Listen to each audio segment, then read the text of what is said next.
يا أيها الذين آمنوا إذا قيل لكم تفسحوا في المجالس فافسحوا يفسح الله لكم وإذا قيل انشزوا فانشزوا يرفع الله الذين آمنوا منكم والذين أوتوا العلم درجات والله بما تعملون خبير. بسم الله الرحمن الرحيم. السلام عليكم ورحمة الله وبركاته. وعليكم السلام.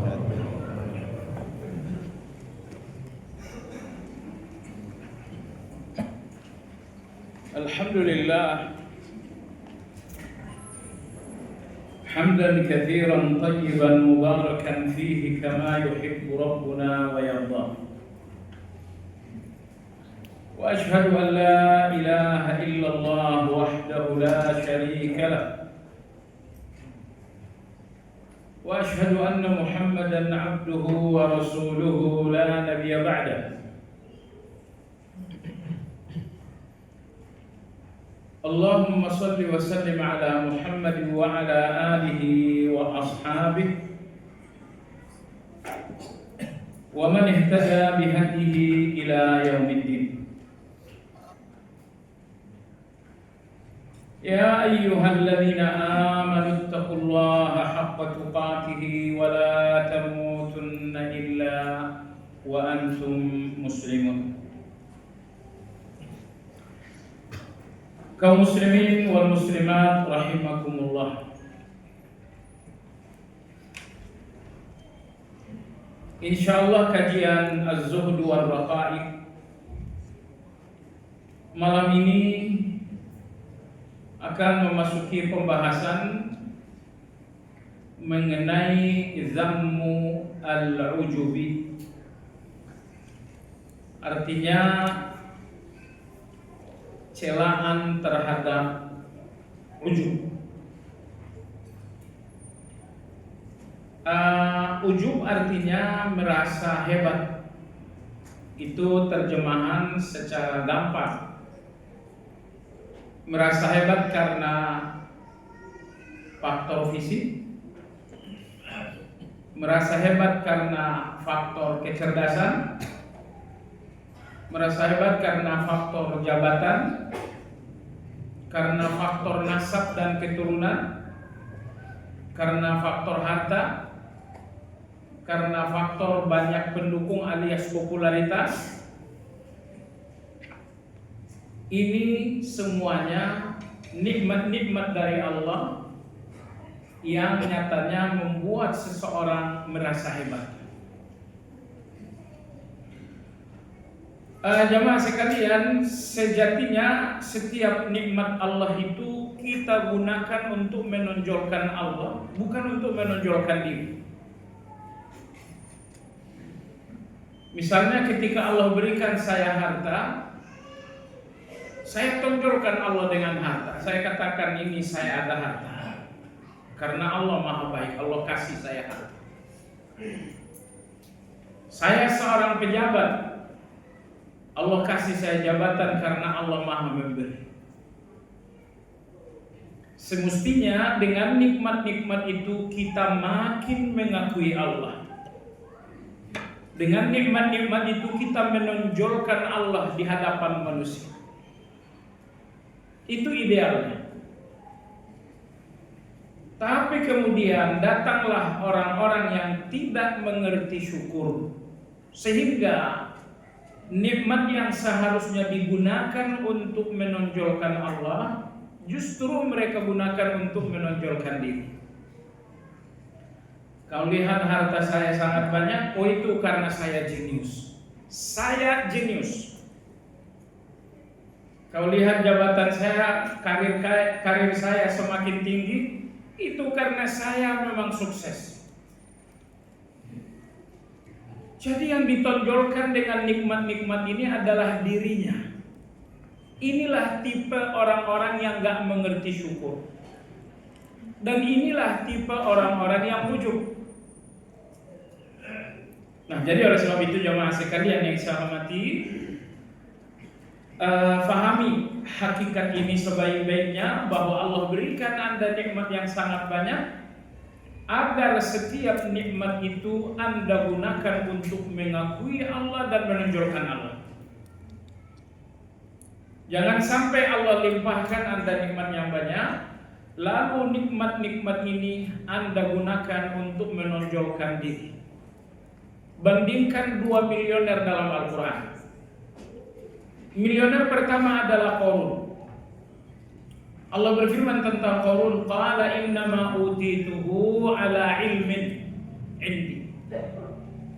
Qarun berkata, kalian tahu tidak bahwa kekayaanku ini karena memang saya cerdas. Jadi dengan kekayaan, Qarun menonjolkan kecerdasan. Ini tipe Qarun. Jadi kalau nikmat-nikmat Allah itu Anda gunakan untuk menonjolkan diri, Anda dan Qarun satu mazhab. Alhamdulillah. Tapi perhatikanlah Sulaiman alaihi salam, kekayaannya jauh lebih hebat dari Qarun. Bahkan dia pun pejabat, satu dari 4 penguasa yang pernah berkuasa secara utuh di bumi 100%. Beliau adalah Sulaiman alaihissalam. Beliau mengatakan, qala hadza min fadli rabbi liyabluwani aashkuru am akfur. Sulaiman mengatakan, kekayaanku, jabatanku, kekuasaanku, ini semuanya Allah yang ngasih. Ini semuanya Allah yang ngasih. Perhatikan Nabi Sulaiman menggunakan bahasa yang sangat halus. Pemberian Allah itu ada 2 untuk Anda. Terkadang yang Allah berikan itu adalah nikmat, terkadang yang Allah berikan itu adalah fadlun. Dalam surat Al-Hujurat Allah mengatakan fadlan minallahi wa ni'mah. Kadang-kadang pemberian Allah itu adalah fadlan, kadang-kadang pemberian Allah itu adalah nikmat. Di masjid-masjid kawan-kawan tradisional di musim Ramadan, di celah-celah tarawih biasanya ada terdengar mereka menyebutkan fadlan minallahi wa ni'mah. Anda tahu itu atau bahkan mantan? Fadlan minallahi wa ni'mah. Fadlan itu adalah pemberian-pemberian Allah lebih dari kebutuhan Anda. Adapun nikmat adalah pemberian-pemberian Allah sesuai kebutuhan Anda. Baik. Berapa kebutuhan Anda dalam satu hari? Jawabannya sesuai hawa nafsu. Kalau hawa nafsunya besar, 1 triliun pun kurang dalam sehari. Makanya Islam ini datang mengajarkan kita agar membunuh hawa nafsu yang tidak baik itu, agar sedikit dunia menjadi cukup. Karena dengan hawa nafsu yang liar, seluruh dunia pun tidak akan cukup.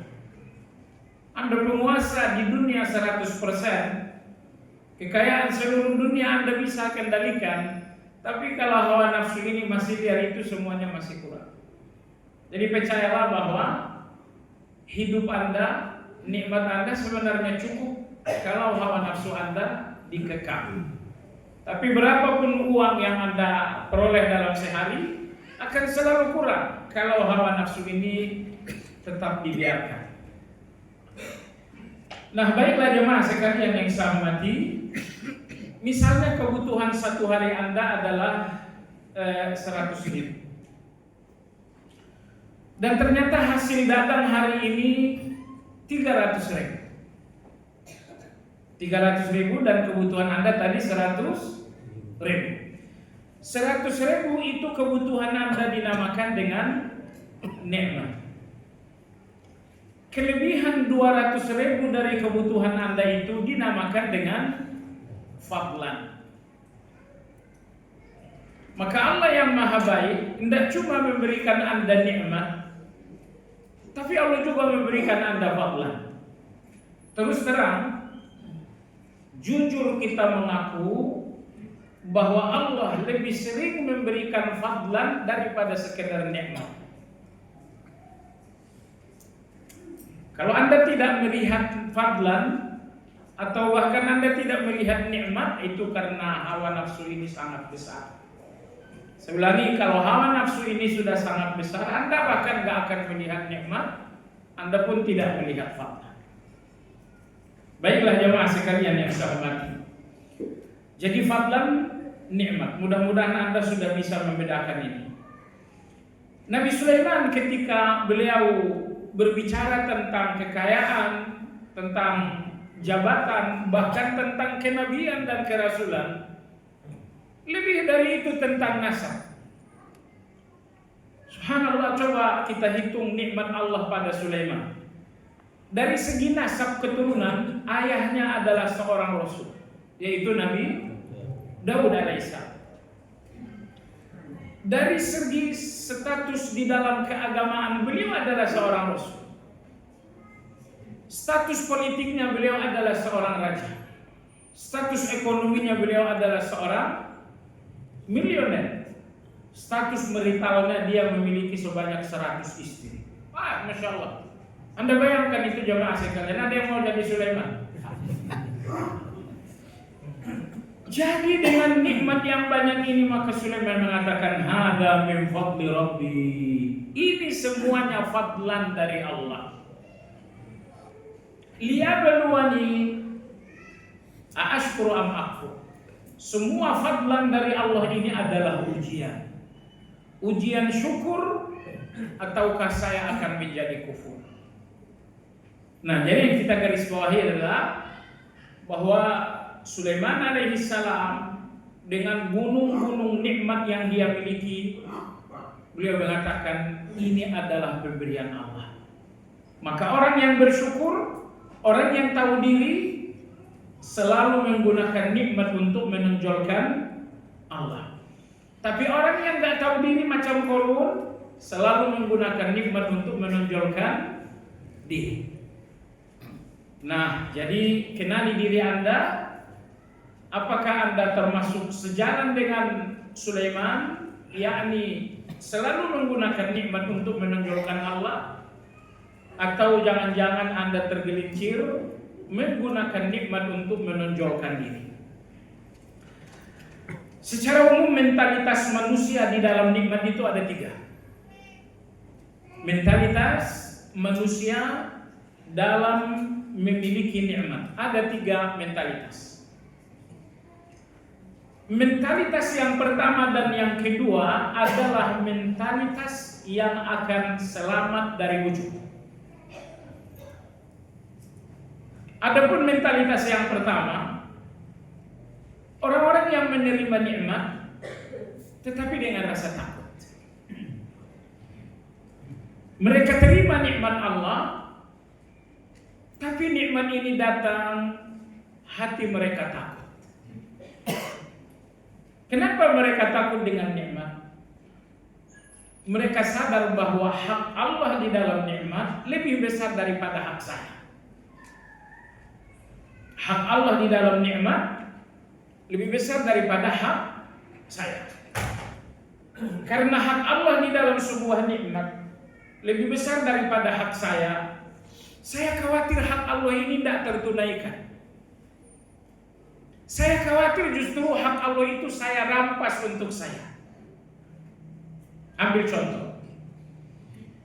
Allah berikan Anda uang sebesar 100 juta. Terlalu sedikit atau kurang banyak? Sekarang harga emas berapa? 1 juta. 2 juta sekarang. Berarti satu nisabnya berapa? Ya, anggaplah 2 juta. Untuk satu nisabnya anggap 200 juta. 200 juta mungkin satu nisab. Dari uang Anda yang mencapai satu nisab sebesar 200 juta, hak wajib Allah di sana ada 2,5%. Itu hak Allah yang wajib. Tapi jangan salah, masih ada hak-hak Allah yang hukumnya sunnah di dalam harta tersebut. Pada prinsipnya, harta yang sudah di luar kebutuhan Anda sebetulnya itu udah setengah bukan hak Anda.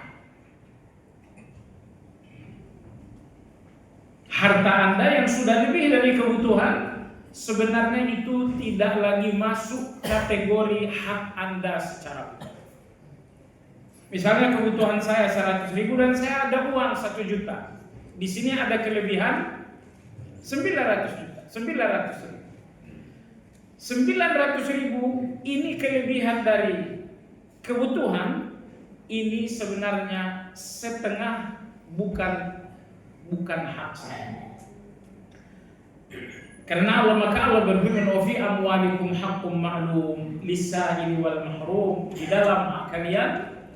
dalam harta kalian ada hak orang lain. Hak orang lain yang meminta ataupun hak orang lain yang tidak meminta. Baik. Jadi inilah mentalitas pertama. Orang-orang yang menyambut nikmat Allah tetapi dengan rasa takut. Kenapa mereka takut? Karena mereka sadar bahwa di dalam nikmat ini ada hak Allah. Ada hak saya. Dan tentu hak Allah di dalam nikmat ini jauh lebih besar daripada hak saya. Kalau hak Allah dalam nikmat ini hanya berupa angka, hanya 2,5% yang sifatnya wajib. Jadi boleh jadi hak Allah secara kuantitas, secara angka sangat kecil dalam uang saya tadi. Tetapi yang dahsyat bahwa hak Allah di dalam uang saya berupa syukur. Ini yang sangat besar. Sekali lagi, hak Allah di dalam harta saya dalam bentuk zakat yang wajib itu kecil. Cuma 2,5% saja. Tapi hak Allah di dalam harta kekayaan saya yang sifatnya syukur, inilah yang sangat besar. Nah, jadi orang-orang yang menyadari besarnya hak Allah di dalam nikmat yang ada di tangan saya lihat besarnya nikmat Allah, hak Allah itu, maka saya takut dengan nikmat ini. Ini golongan orang yang pertama. Orang-orang yang menerima nikmat dengan rasa takut. Mereka takut karena sadar hak Allah di atas nikmat itu sangat besar. Kalau hak Allah itu hanya angka, itu kecil. Tapi di balik angka-angka atau nisab zakat ada hak Allah yang sangat besar, yaitu hak syukur. Orang yang punya mental pertama ini gak akan ujub.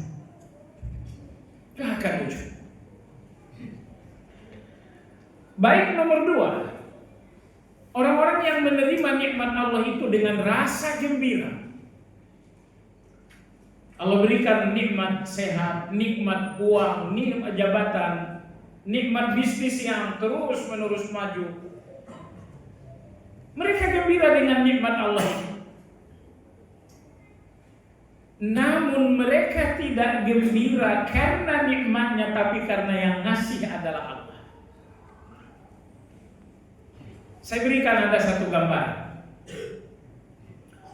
Anda sangat berarti bagi saya. Anda sangat saya cintai. Anda sangat saya sayangi. Sebetulnya Anda tidak termasuk orang kaya yang bisa memberi banyak. Ya, tapi bagaimanapun saya menyayangi Anda luar biasa. Ketika Anda berikan saya uang hanya 50.000, saya sangat gembira dengan 50.000-nya, bukan karena angkanya, tapi karena yang ngasih adalah Anda. Baik, agar gambarannya lebih jelas, ibu saya misalnya. Ibu saya seorang petani, jauh dari kata kaya. Tapi kalau ibu saya ngasih uang walaupun 20.000, itu saya rawat bertahun-tahun, jangan sampai pergi. Jangan sampai digunakan beli HBO, itu seolah-olah jimat. Kenapa? Karena nilainya uang ini bukan pada angkanya, tapi pada cintanya kepada yang memberikan uang. Saya kira Anda punya pengalaman yang gak jauh beda dengan hal ini. Inilah orang-orang yang kedua ini.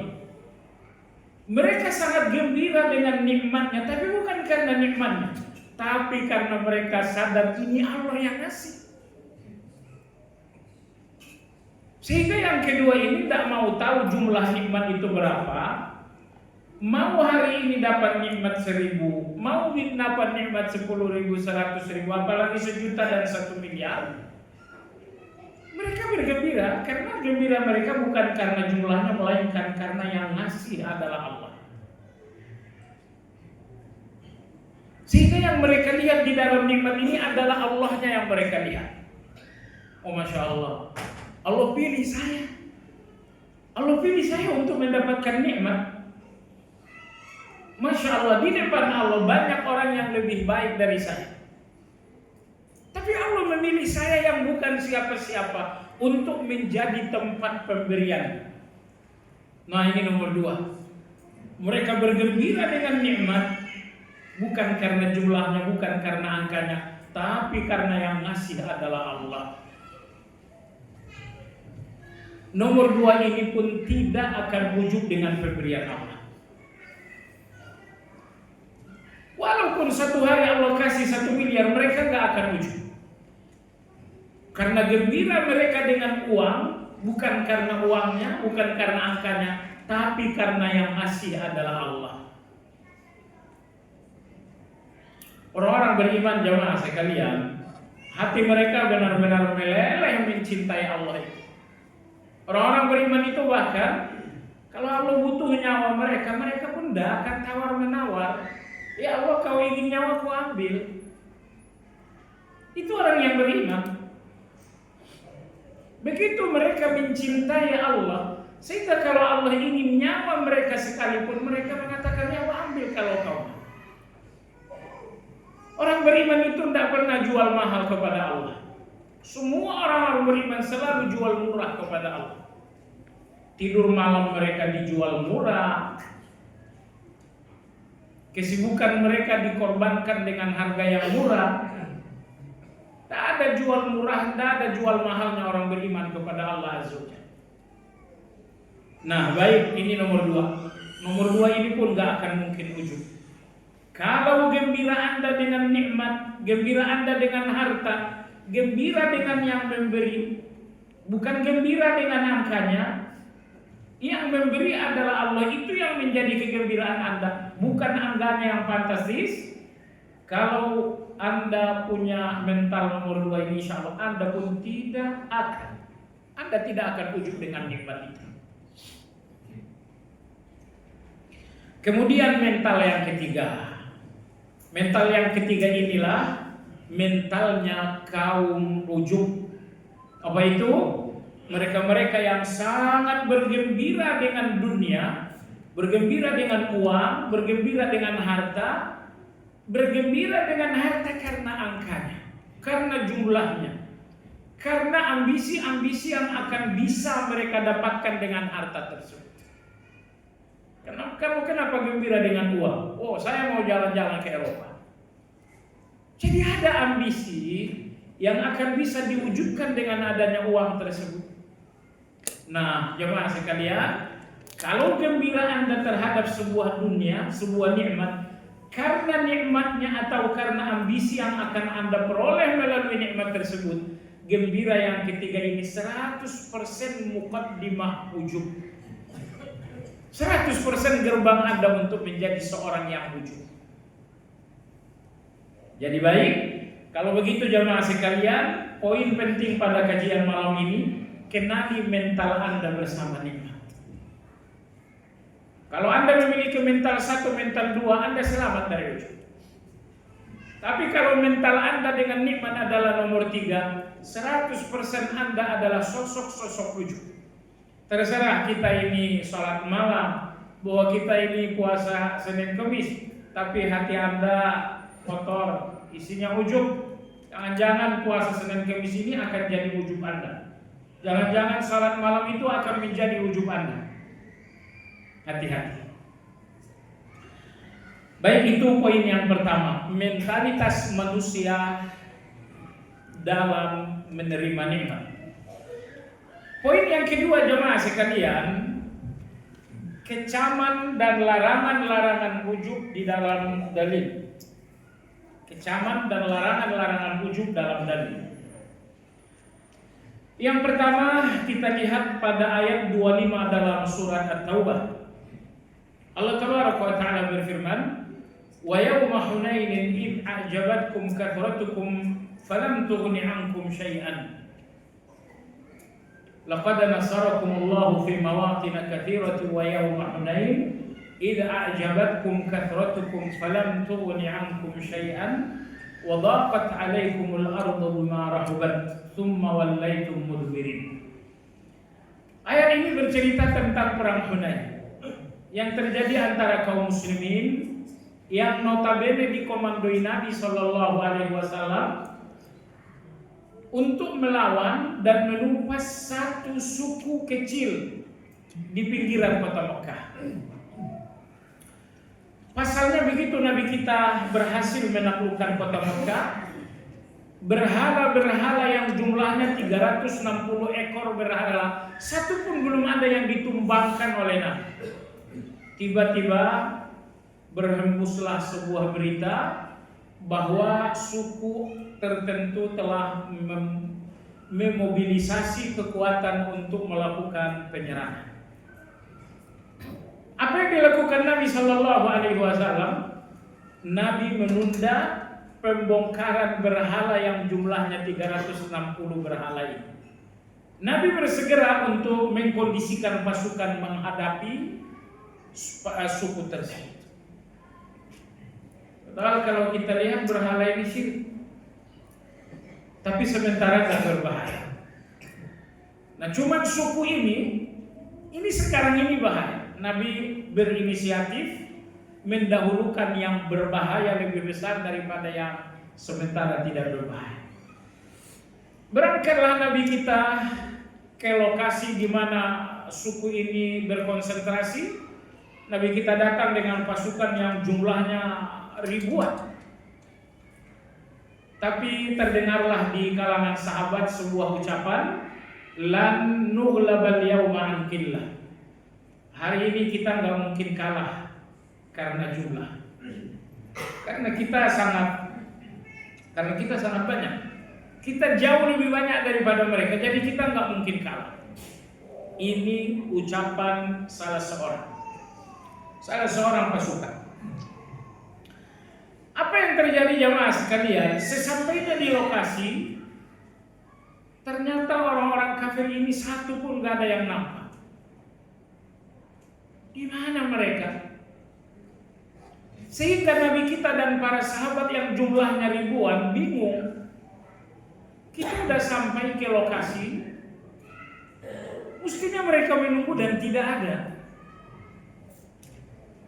Nah, sewaktu Nabi dan para sahabat sedang bingung-bingungnya, muncul pasukan ini mengagetkan sekali, sehingga sahabat yang sangat kaget lupa dengan strategi, lupa dengan segala aturan.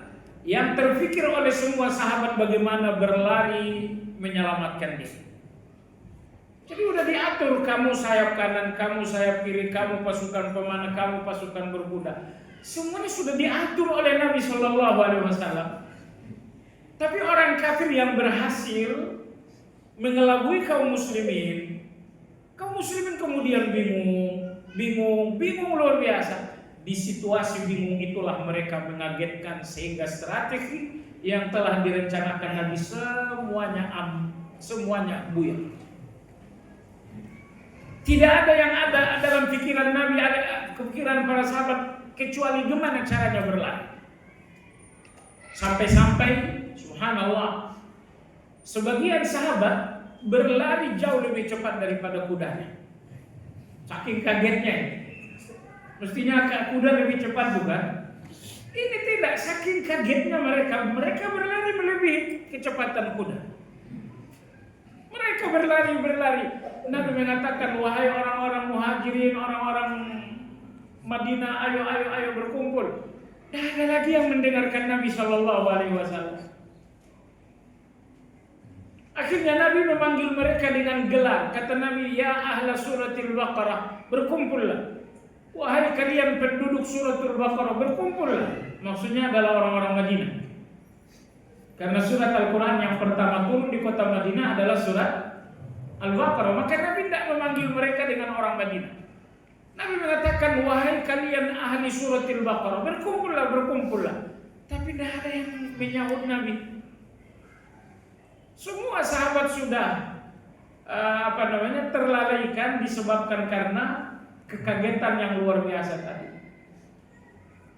Akhirnya muncul seorang wanita yang sedang hamil. Beliau adalah Asma binti Abu Bakar. Wanita ini berteriak sekencang-kencang, ya Rasulullah, kalau laki-laki tidak ada yang datang, saya yang datang. Teriakan perempuan ini ternyata menggelegar. Barulah kemudian sahabat-sahabat berkumpul, mereka kembali kepada strategi yang telah direncanakan. Maka dalam ayat ini Allah bercerita, masih ingat gak betapa kalian mengalami kacau balau dalam perang Hunain? Disebabkan karena seorang di antara kalian bicara ujub. Nah, ini pelajaran untuk kita ya. Kapanpun Anda ujub, di depan Anda ada kehancuran. Kapanpun Anda ujub, di depan Anda ada kehancuran. Jarak Anda dengan kehancuran itu nggak jauh. Kalau memang Anda telah ujub dengan nikmat Allah Azza. Anda ujub dengan nikmat yang bernama pendidikan, atau mungkin ujub dengan nikmat Allah yang bernama jabatan. Apapun nikmat, kalau sudah menjadi ujub Anda, jarak Anda dengan kehancuran Anda dekat. Ini ayat pertama. Ayat yang kedua tentang ancaman ujub adalah ayat kedua dalam surat Al-Hasyr. Ayat ini berbicara tentang satu suku Yahudi yang sangat kokoh. Mereka tinggal di kota Madinah. Anda tahu di Madinah itu ada Yahudi Bani Qainuqa, ada Yahudi Bani Quraidah, ada Yahudi Bani Nadir. 3 suku besar Yahudi sengaja migrasi ke Madinah. Kenapa? Karena dalam kitab suci Nabi akhir zaman itu akan tinggal di kota Madinah. Sayangnya begitu Nabi akhir zaman ini datang, mereka berpikir ulang lagi. Oh, ini Nabi ini ternyata tidak satu ras dengan kita. Masa kita harus membesar-besarkan orang Arab? Akhirnya karena mereka terlalu rasialis, dengkilah mereka dengan sosok Nabi yang bukan ras mereka. Akhirnya walau mereka tahu ini adalah Nabi, tapi rasialisme dalam jiwa mereka mengatakan, haruskah kita membesarkan suku lain, suku Arab? Akhirnya mereka tidak jadi masuk Islam. Padahal misi imigrasi mereka ke Madinah, misinya adalah untuk mengimani Nabi. Tapi perhatikan jemaah sekalian, hati kalau sudah kotor, kebenaran akan korban. Nah, Yahudi Bani Nadir dan 2 Yahudi, suku Yahudi tadi, setelah Nabi hijrah ke kota Madinah, Nabi kumpulkan 3 suku Yahudi. Nabi tidak memaksa mereka masuk Islam, tetapi Nabi mengajak mereka bekerja sama. Kita sudah sama-sama tinggal di Madinah, maka nomor 1, mari kita bekerja sama agar Madinah ini jangan dirongrong oleh musuh yang datang dari luar. Akhirnya Nabi membuat kesepakatan yang kemudian dikenal dengan istilah Mitsaqul Madinah, piagam Madinah. Akan tetapi Yahudi Bani Nadir ini mereka mengkhianati perjanjian. Karena mengkhianati perjanjian, tentu Nabi menyiapkan pasukan untuk melawan mereka. Allah Subhanahu wa taala berfirman, وَظَنُّوا أَنَّهُمْ مَانِعَتُهُمْ حُصُونُهُمْ مِنَ اللَّهِ فَأَتَاهُمُ اللَّهُ مِنْ حَيْثُ لَمْ يَحْتَسِبُوا وَقَذَفَ فِي قُلُوبِهِمُ الرُّعْبَ. Bani Nadir ini mereka punya benteng yang sangat kokoh, Sehingga mereka menduga kita punya benteng yang kokoh, kita punya pasukan yang hebat, Muhammad gak akan bisa. Muhammad gak akan bisa melawan kita. Ini ujub. Mereka ujub dengan benteng mereka yang sangat luar biasa. Apa yang terjadi? Fa'atahumullahu min haitsu lam yahtasib. Ternyata apa yang mereka duga-duga itu tidak terjadi. Yang terjadi adalah yang mereka nggak duga. Yang mereka duga nggak terjadi. Yang terjadi yang mereka nggak duga. Mereka berpikir Nabi nggak berani datang. Pertama karena mereka kuat, kedua karena benteng mereka nggak akan bisa digoyahkan. Tapi yang terjadi justru yang mereka nggak duga-duga. Dan yang luar biasa lagi, waqadhafa fi qulubihimur ru'ba. Allah Subhanahu wa taala membuat mereka semua dalam ketakutan yang besar. Semua Yahudi Bani Nadir, semuanya tanpa terkecuali mereka takut. Bagaimana. Akhirnya Nabi Shallallahu Alaihi Wasallam belum datang, mereka udah kabur duluan, meninggalkan Madinah menuju Palestina. Mereka menghancurkan rumah-rumah mereka, mereka menghancurkan toko-toko mereka. Selanjutnya mereka kabur, membawa harta yang bisa dibawa, membawa istri dan anak-anak. Nabi tidak sempat capek melawan mereka, tidak sempat berkeringat Nabi kita melawan mereka, karena telah datang tentara Allah mengalahkan hati mereka. Tentara Allah itu adalah rasa takut. Semua mereka takut. Ini bagaimana? Orang kalau udah takut itu sudah kalah walaupun dia melawan. Ya, orang kalau udah takut walaupun melawan itu perlawanan orang takut. Ya, Anda gertak saja itu sudah akan pingsan. Itu yang terjadi terhadap Yahudi Bani Nadir. Nah, hubungannya dengan kajian kita adalah bahwa Allah Tabaraka wa Ta'ala mengirimkan pasukan ke dalam hati mereka, yaitu rasa takut, disebabkan karena ujub mereka dengan kekuatan dan benteng mereka. Ini dalil yang kedua. Dalil yang ketiga, ini malah luar biasa, surat Al-Kahfi ayat 104. Qul hal unabbiukum bil akhsarina a'mala alladziina dhalla sa'yuhum fil hayatid dunya wa yahsabuna annahum yuhsinuna sun'a. Apakah aku kabarkan kepada kalian orang yang paling rugi dalam beramal? Mereka beramal tapi rugi. Siapa mereka? Alladziina dhalla sa'yuhum fil hayatid dunya wa yahsabuna annahum yuhsinuna sun'a. Mereka adalah orang-orang yang melakukan dolal tapi mereka merasa melakukan kebaikan. Ini sangat menderita. Mereka ujub bukan dengan amal yang benar tapi dengan amal yang salah. Subhanallah. Seandainya Anda ujub dengan amal yang benar, Anda akan hancur. Betul? Anda tahajud Anda itu disyariatkan oleh Allah. Tahajud Anda itu adalah amal yang benar. Seandainya Anda ujub dengan amal yang benar yang disyariatkan, Anda akan hancur. Tapi Al-Kahfi ayat 104 ini mengatakan ada orang yang ujub bukan dengan amal yang benar, tapi ujubnya dengan amal yang dolal. Siapa yang dimaksudkan dengan ayat ini?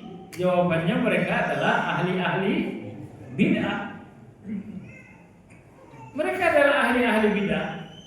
Yang mereka ujubkan itu bukan amal yang baik, tapi yang mereka ujubkan itu adalah amal yang nyatanya dolal.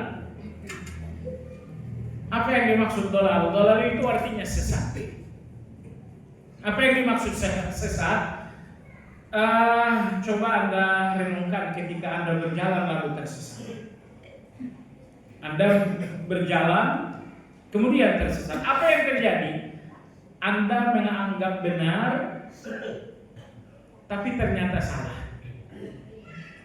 Jadi dolal itu adalah kesalahan yang dianggap benar. Kesalahan tapi dianggap benar. itu dinamakan dengan dhalah. Jadi sampai di sini berarti ujub itu ada dua ya. Ada orang yang ujub karena amal yang benar, dan yang lebih buruk lagi adalah orang yang ujub justru dengan amal yang salah. Justru dengan amal yang salah. Baik jemaah sekalian, dalil ujub berikutnya adalah sebuah hadis diriwayatkan Imam Baihaqi dan lain-lain. Masuk waktu? Baik. Dalil ujub yang ketiga adalah hadis dalam riwayat Imam Al-Baihaqi. Nabi bersabda, "Thalathun muhlikat." Ada 3 hal yang sangat menghancurkan. Syuhun muta'. Pertama adalah penyakit syuh.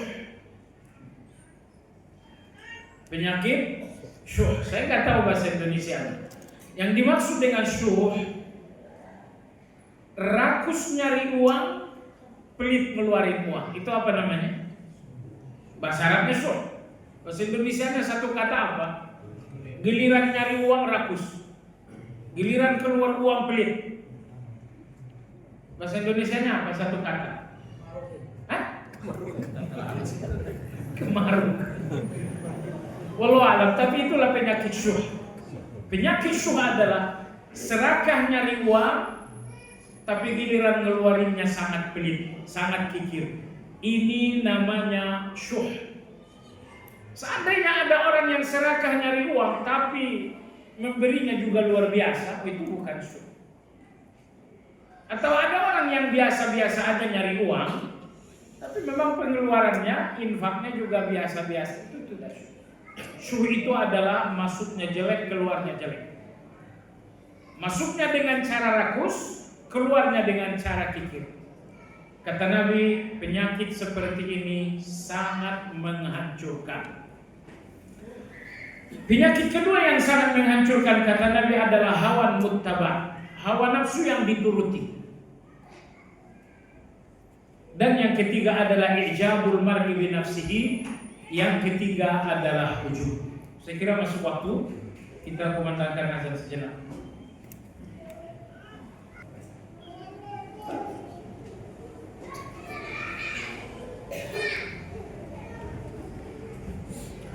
Ya, kita lanjut sedikit lagi, nggak ada waktu, Komat. Ada apa? Tadi Nabi kita menjelaskan kehancuran manusia ada 3. Pertama, penyakit syuh, mencari harta dengan rakus, tetapi mengeluarkannya dengan kikir. Ingat ya, kalau rakus itulah yang menjadi standar cari uang, 100% Anda nggak akan kenal halal, nggak kenal haram.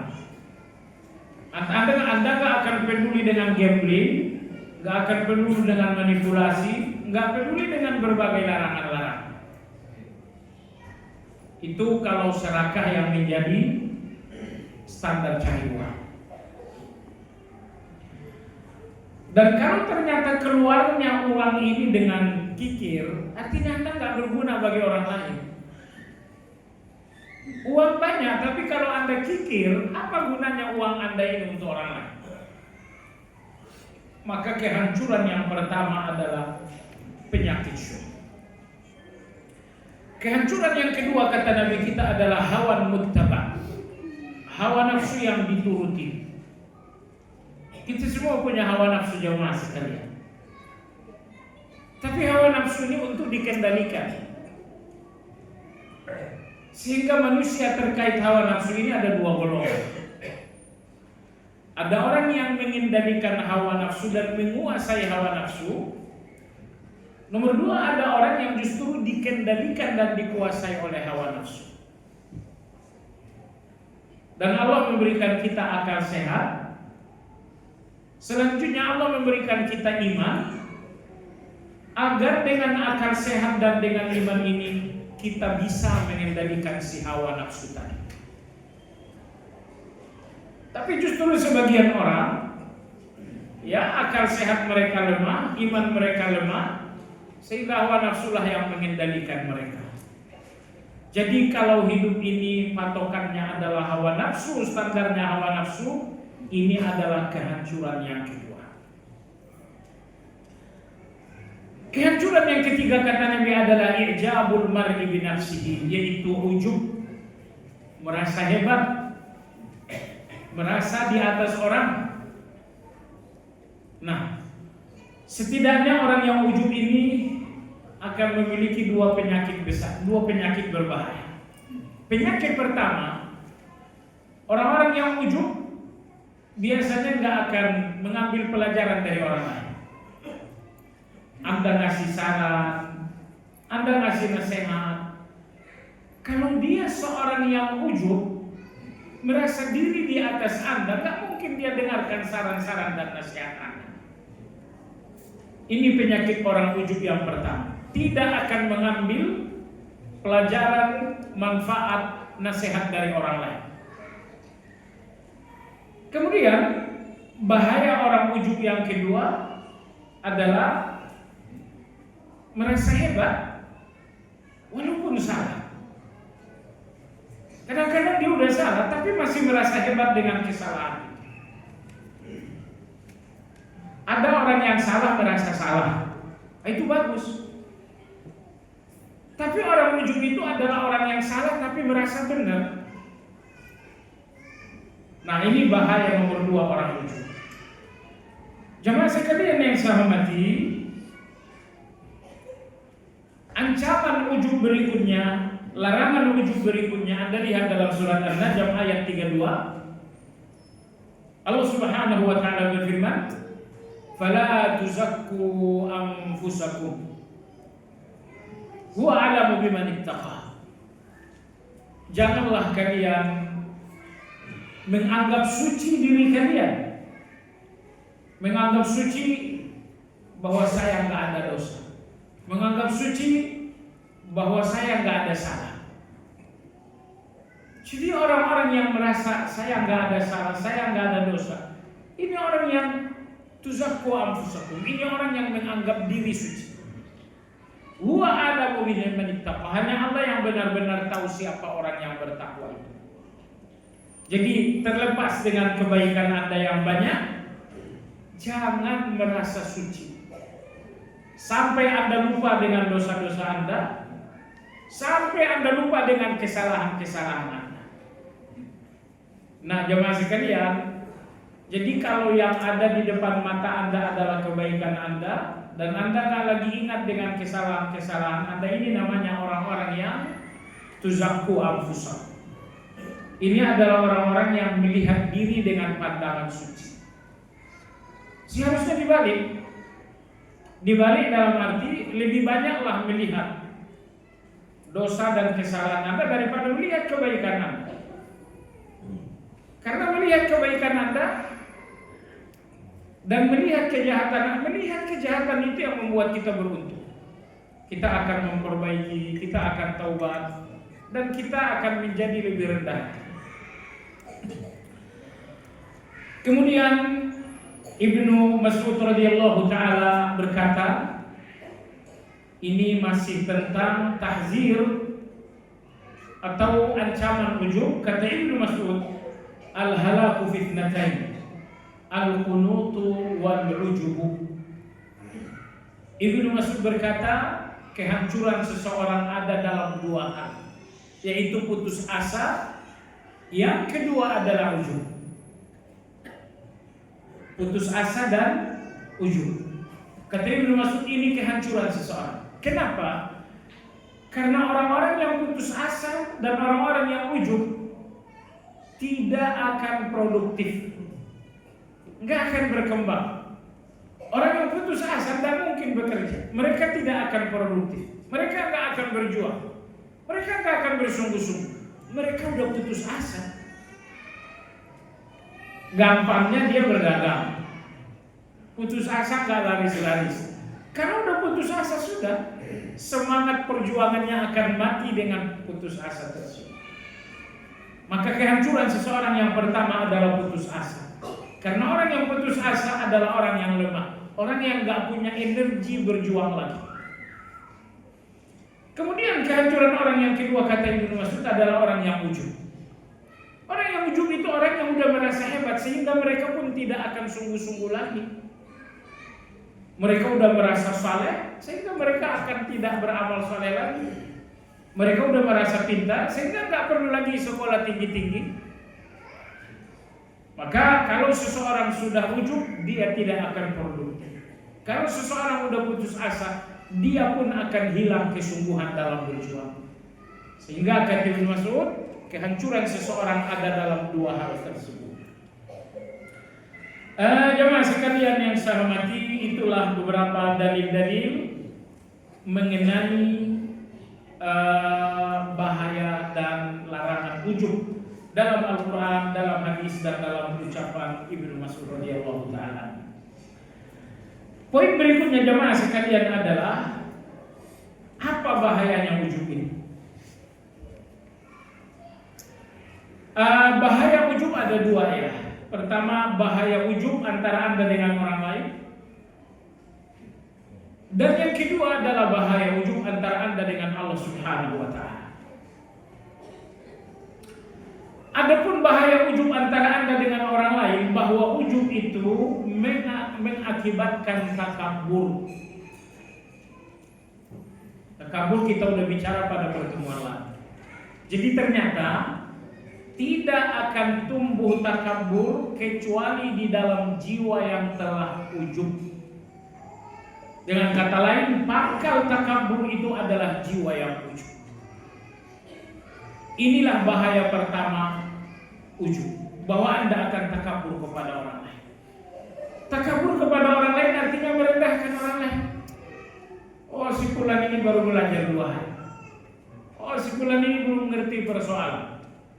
Oh, si fulan ini pendatang baru yang belum ngerti apa-apa. Jadi Anda selalu melihat orang lain dengan pandangan kecil, pandangan merendahkan, pandangan dangkal. Kenapa Anda mengecilkan orang lain alias takabur? Karena hati Anda sudah terlebih dahulu rusak dengan ujub. Nomor 2, bahaya ujub antara Anda dengan Allah. Apa yang terjadi jamaah sekalian? Kalau seseorang sudah ujub, antara dirinya dengan Allah akan terjadi 8 kejahatan. Akan terjadi 8 keburukan. Keburukan yang pertama apa? Nisyanul dzunubi wa ihmaluha. Kalau Anda sudah ujub dengan ibadah Anda, karena antara Anda dengan Allah kan ada ibadahnya. Nah, kalau Anda sudah ujub antara Anda dengan Allah, maka yang pertama adalah nisyanul dzunub. Maka Anda akan lupa dengan dosa-dosa. Semakin Anda ujub dengan salat malam, semakin ujub dengan kebiasaan zikir pagi petang, semakin Anda ujub dengan puasa Senin Kemis Anda, semakin Anda ujub dengan amal, ini ujub antara Anda dengan Allah, maka keburukan pertama Anda akan lupa dengan dosa. Padahal semakin Anda lupa dosa, semakin ia besar dalam pandangan Allah. Tapi semakin Anda takut terhadap dosa, semakin ia kecil bagi Allah Azza wa Jalla. Nih, dosa yang udah berlalu, kalau saat ini Anda melihatnya dengan rasa takut, justru Allah melihat dosa itu kecil.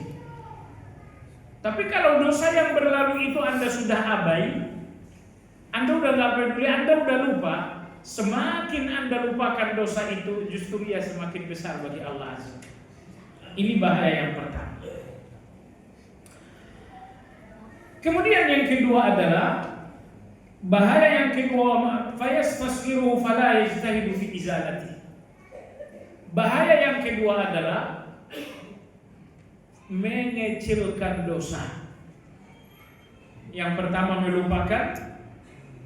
Kalau ada yang ingat, yang masih diingat ini akan dikecilkan. Kamu sudah lupa dulu punya cinta monyet sebanyak 5. Anda pernah punya cinta monyet kan? Orang yang ujub itu pertama lupa dosa. Kalaupun ingat dosa, dia akan mengecilkannya. Oh, itu kan masalah. Saya udah begini, saya udah begini. Ini ujub yang kedua. Memang tidak melupakan dosanya, tapi mengecilkan dosa tersebut. Padahal saya katakan tadi, makin Anda kecilkan dosa, semakin besar bagi Allah. Tapi makin Anda membesarkan dosa, semakin kecil bagi Allah Azza wa Jalla. Keburukan ujub yang ketiga jamaah sekalian adalah isti'adhamut ta'at. Bahwa Anda merasa besar dengan amal-amal Anda. Puasa Senin Kemis saya Masya Allah luar biasa. Bacaan Al-Quran tilawah saya Masya Allah luar biasa. Ibadah Anda yang sesungguhnya biasa atau di bawah biasa, tapi karena Anda ujub, Anda melihatnya seolah-olah amalnya para malaikat. Auzubillah. Ini bahaya ujub yang ketiga, yaitu membesar-besarkan amal. Kemudian jemaah sekalian, bahaya ujub yang berikutnya adalah nisyanu ni'matillah. Lupa dengan nikmat Allah Subhanahu wa taala. Allahu akbar. Tidak ada orang ujub yang menyadari nikmat Allah. Tadi kita sudah sampaikan di awal, mentalitasnya orang-orang ujub itu menonjolkan diri dengan nikmat. Saya pintar karena memang saya rajin belajar. Saya kaya karena memang saya orang yang sukses. Orang-orang ujub itu tidak pernah melihat Allah dalam nikmat. Yang mereka lihat dalam nikmat adalah diri mereka. Saya sukses, saya jenius, saya berpengalaman. Nah, ini bahayanya ujub yang keempat. Melupakan nikmat Allah. Kemudian bahaya ujub yang kelima, jemaah sekalian yang saya hormati, kalau ini yang kelima, melupakan afatul amal, melupakan kerusakan amal. Maksudnya gini, kalau Anda ujub dengan amal, maka Anda akan lupa bahwa amal ini bisa rusak. Kalau Anda ujub dengan salat, Anda akan lupa bahwa salat ini akan rusak. Tadinya salat Anda beres bagus, tapi begitu Anda ujub, tahukah Anda bahwa salat Anda ini sudah hapus? Tadinya salat puasa Anda sudah bagus, tapi begitu Anda ujub, akhirnya puasa ini dihapus oleh Allah Azza wa Jalla. Sebab ketika amal-amal ini Anda gunakan untuk mengujubkan diri, menonjolkan diri, ternyata Anda tidak membesarkan Allah dengan amal, Anda membesarkan diri. Saya ulangi, ketika Anda ujub dengan amal-amal Anda, berarti Anda tidak sedang membesarkan Allah dengan amal, Anda sedang membesarkan diri. Bahasa gampangnya, Anda sedang menggunakan amal untuk mencitrakan diri. Baik. Bahaya ujub yang keenam adalah al-amnu min makrillah. Merasa aman dari azab Allah Subhanahu wa taala. Tidak takut dengan azab. Enggak takut dengan su'ul khatimah. Tidak takut dengan neraka. Di mana rasa takut? Rasa takut itu lenyap seiring dengan tumbuhnya ujub. Kemudian bahaya ujub yang ketujuh adalah merasa baik kepada Allah. Ini saya sholat berarti saya baik kepada Allah. Ini saya puasa berarti saya baik kepada Allah. Allahu Akbar. Padahal mestinya semua kebaikan Anda sadari ini kebaikan Allah untuk saya. Saya sholat, sayakah yang baik untuk Allah dengan sholat ini? Oh tidak. Allah lah yang baik dengan saya, bahwa Allah berikan saya sholat. Allah lah yang baik saya dengan tilawah ini, karena Allah berikan saya tilawah. Tapi orang-orang ujub dengan kebaikan-kebaikan mereka merasa baik kepada Allah. Adapun orang yang tawadu, dengan kebaikan-kebaikan mereka lakukan, justru mereka merasa ini kebaikan Allah untuk saya. Yang terakhir, yang kedelapan, bahaya ujub yang kedelapan adalah mulai cari-cari pujian manusia. Saya bergaul dengan fulan karena dia selalu menyanjung saya. Saya tak suka dengan fulan karena dia suka mengkritik saya. Kalau Anda nggak nyaman dengan orang yang mengkritik, mohon maaf, itu karena dalam hati ini jangan tumbuh ujub. Orang ujub itu nyamannya dengan pujian. Orang ujub itu tidak pernah nyaman dengan kritikan. Kecuali kalau kritikannya memang kritikan yang asal, ya, kritikan penyakit. Kalau kritikan penyakit, ya siapapun tidak ada yang suka. Itu fitnah namanya. Tapi bahwa ini kritikan yang sehat dan Anda nggak nyaman, saya katakan tidak nyamannya Anda dengan kritikan yang sehat, nggak nyamannya Anda dengan sebuah nasihat menunjukkan ujub dalam hati. Karena orang ujub itu tidak bisa terima nasihat. Maka orang ujub selalu mencari pujian. Wallahu ta'ala alam. Kita sudah dengan zikir kafaratul majlis. Subhanakallahumma bihamdika asyhadu an la ilaha illa anta astaghfiruka wa atubu ilaik. Alhamdulillahi rabbil alamin.